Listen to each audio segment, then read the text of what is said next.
They are claims that could delay death row executions in Tennessee, including 3 scheduled for this year. A new legal filing says the state can't find a drug it needs to carry out those lethal injections. News Channel 5's Jason Lamb has been looking through the lawsuit, and it claims state prison officials talked about finding a loophole to get around the DEA and import drugs from outside the U.S.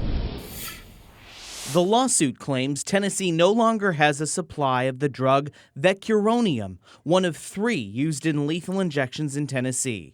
The lawsuit includes an email from late November, which attorneys say was sent from a compounding pharmacist to prison officials. The email says, "I'm still having a difficult time sourcing the vecuronium," offering up a different drug used in other states instead, adding, "Of course, it would mean changing the protocol." Any change in the drugs the state uses would almost certainly prompt new lawsuits against those drugs, potentially leading to more delays in executing death row inmates. In addition to TDOC's search for vecuronium, the filing reveals discussions among prison officials about reverting to a single chemical option they had once already approved, pentobarbital. An email in the filing shows prison officials discussed getting it imported from outside the U.S., saying there may be a loophole that could get around the DEA that does not allow the importation of those kinds of drugs.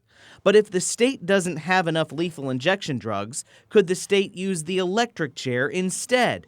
With that as a death row inmate's only option, it would pave the way to other lawsuits filed, asking courts to decide if the electric chair is cruel and unusual punishment. Jason Lamb, News Channel 5. In an email today, a TDOC spokesperson did not directly address our questions about the availability of lethal injection drugs for upcoming executions. They said it would be inappropriate to comment because of the active lawsuit.